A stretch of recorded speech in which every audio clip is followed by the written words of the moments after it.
Aku lebih suka invest di industri yang aku paham. Makanya aku nggak megang saham banyak, nggak sampai kayak setiap industri aku koleksi semua.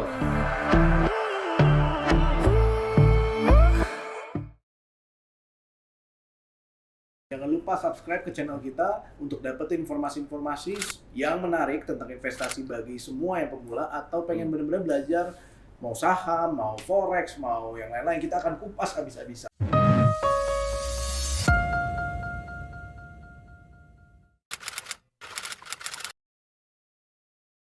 Itu. Pasti punya akun dulu ya. Punya Oh, akun iya, ya, iya. buka Bikin akun akun berarti dulu, ya. buka akun tuh sebenarnya gampang sekarang.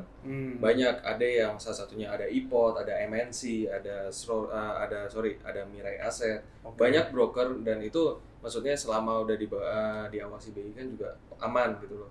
Nah, kebetulan saya pakai iPod karena gampang. Saya bisa online registrationnya. Oke. Nah, Tapi bukan sekarang banyak yang bisa online. kebanyakan Bisa sekarang pakai iPod, Iya, ya, kan? salah satunya iPod. Tapi yang lain setahu saya udah mulai banyak yang online. Setahu pun Nah, juga. dan sebenarnya modal yang dimasukin tuh nggak banyak, maksudnya bisa start dari 100.000. Iya. Dan itu modalnya bisa kita nggak jadi mainin, bisa ditarik lagi. Bisa. Oh, withdraw lagi. Iya. Tapi kena penalti dan lain-lain nggak sih? Iya. Enggak, Admin setahu belajar saya segala enggak. macam. Kayak bank biasa berarti. Iya. Oh. 100.000, terus nanti bisa bertahap lah. Itu nanti bisa ditambahin ke amount selanjutnya gitu loh. Mau selanjutnya ya. Nah, sebenarnya tadi kita ngomongin kan benefit bagusnya dari value investing. Nah, risknya apa? Ya, risk. Risknya mungkin kalau buat orang nggak sabaran lama rasanya. Oh, karena makan waktu ya. Bukan, jadi kayak gini. Mungkin ada study case, jadi kayak misalnya ini saya dapat dari om saya juga. Om saya juga terapin hal yang sama, value investing. Value investing itu pertama nggak gampang. Kita udah analisa perusahaannya, misalnya oke, ini bagus, tapi belum tentu dalam 1-2 tahun naik. Belum Ya, kelihatan ya. Belum. Dia take bisa 8 tahun.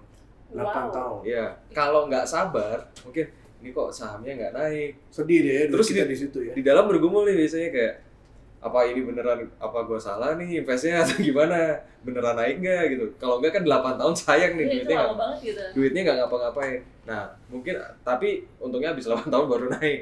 Nah gitu, jadi balik lagi, kita kan di sini kan kita nggak tahu waktu yang tepat kapan. Kita cuma tahu, oke, kita ngitung dari nilai intrinsik dari suatu perusahaan, kita diskonkan, dari situ kita beli. Nah paling kita hitung apa? Target price-nya.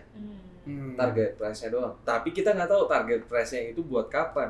Kapan Tercapainya. Kalau 1-2 tahun, ya udah, oke, bagus dong. Bisa Tapi lebih kurang dari 1-2 tahun nggak? bisa saja. Oh, Nah, oke. jadi balik lagi, kita kan nggak tahu. Tapi bisa juga lebih dari 2 tahun, yang tadi saya bilang 8 tahun. Nah, sebenarnya di value investing yang paling penting tuh ya mental kita sih. Mau nggak nunggu selama itu. Gitu aja. Gitu. Kita nggak bisa ngandelin, maksudnya kita nggak bisa mengharapkan kayak kita kayak cepet ya dengan value investing, nggak bisa. Tetap ada prosesnya gitu loh. At least dengan kita value investing, kita udah menganalisa perusahaan, kita sudah meminimalisir resiko dengan kita tahu apa yang duit kita taruh di mana, bisnisnya tuh kayak gimana. Itu daripada kita nggak tahu apa-apa. Betul. Mungkin aja perusahaannya di belakangnya sebenarnya financialnya lagi kacau balau, gua invest gitu kan. Tiba-tiba tahun depan atau 2 tahun lagi kacau, collapse, kan kita nggak tahu kan. Iya. Tapi kalau kita paham kan, at least kita bisa mengurangi risk yang kayak gitunya.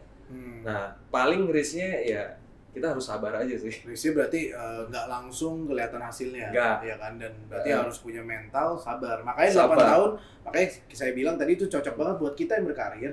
Ya kan, 8 tahun ya kita fokus ke karir dulu aja dulu. Iya. Pas naik kita udah taruh, udah bagus, Tinggal udah otomatis. Ya. Otomatis nabung kan. Itu Otomatis udah kayak nabung. tabungan kita gitu. Iya. Nah, Berarti kan itu nggak cuma di satu saham doang ya, berarti Nggak. ada beberapa saham. ada ya? beberapa saham, makanya balik lagi, duit kita misalnya ada 2 juta, 3 juta.